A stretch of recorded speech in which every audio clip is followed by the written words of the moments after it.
A lot going on in the tropics right now. We, of course, have Beryl, this major hurricane, earliest Category 4 hurricane on record in the Atlantic. So to get one this early in the season is pretty incredible. We'll talk a lot about that. We also had Chris develop late last evening with the 11 o'clock update we got from the Hurricane Center. They identified that area in the Bay of Campeche as Tropical Storm Chris. It has since moved inland already over Mexico, so it's a big rainmaker for portions of Mexico. And we'll dive into that. I'll also show you Invest 96L and the latest thinking on that. There are some changes early this Monday morning, so we'll talk about it. Here's a close look at Beryl. And again, this is a very powerful hurricane, a major hurricane. It weakened a little bit overnight as we went through an eye wall replacement cycle early this morning. It's now got that beautiful eye once again.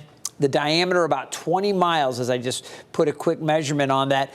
Hurricane force winds extend out about 35 miles, and tropical storm force winds extend out about 125 miles. So again, as you run out, we're starting to see those types of winds, the tropical storm force winds picking up now for the Grenadines and around Grenada specifically. You see the distance here about 57 miles out. That was at 8:30 this morning.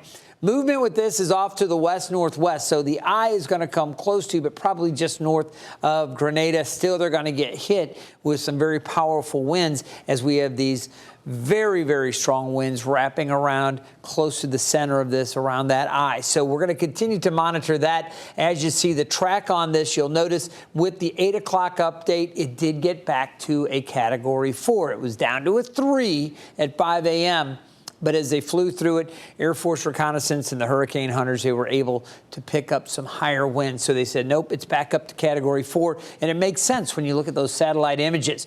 Now, it's currently, again, moving off to the west-northwest at about 20 miles per hour. So the center is going to probably just pass just a little bit northeast of Grenada. It's going to continue over the eastern part of the Caribbean, most likely as a Cat 4. And then it may weaken a little bit, but as it moves a little farther north, it may also broaden or expand a little bit. It looks like it will stay south of Puerto Rico. It may bring some of those tropical storm force winds towards Haiti or maybe parts of the Dominican Republic, the southern shores here. So we're going to need to watch that. It's also likely going to pass just south of Jamaica, but that's going to put Jamaica in that right front quadrant or the dirty side of the storm as it's moving along with storm surge and winds a little bit stronger on that side. So we'll need to watch it. Eventually it moves towards the Yucatan. So folks around Cancun, what a popular vacation spot that's going to be. If you know folks that are there this week, they definitely want to continue to monitor what happens with Beryl.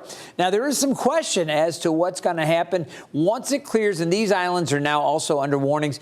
We have St. Vincent, again, the Grenadines, as I mentioned, these little islands are the ones most likely to get directly hit. And again, this is one of the strongest storms to ever hit those islands any time of year. So they are bracing for a very powerful hit as that center of Beryl moves through this area.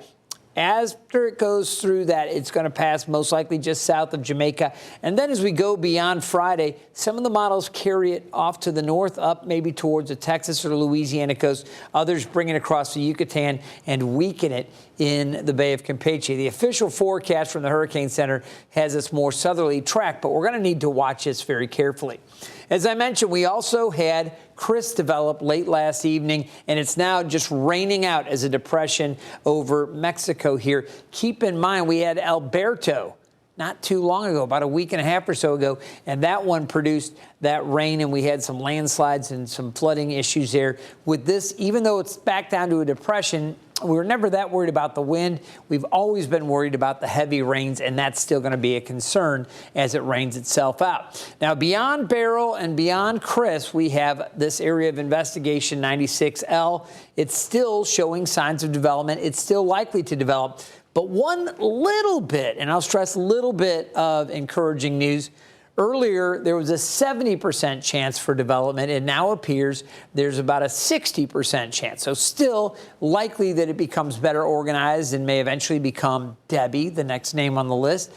but at least it went from 70% back down to 60. So there's a little more question. And I think some of that has to do with Beryl kind of churning up the waters and maybe robbing some of that warm sea surface temperature. Of course, this area recovering pretty quickly, and we've had record sea surface temperatures already this season. You know how warm it's been. We've talked about it. So we still need to watch this very carefully, as it is forecast to kind of track along kind of on the heels of Beryl. Now, I'll show you the wave forecast, and this again shows what may happen with this next system. Here's the waves associated with Beryl, and you can see where it's shaded in the orange and red. You're talking 30 to 35 or maybe even 40-foot seas there. So some very rough waves out over the water as that moves into the Caribbean. It's going to be kicking up the wave action. It should eventually weaken as it tracks just south of Jamaica, but we're going to be watching for that. That next area, again, not as well defined as the wave models were suggesting before.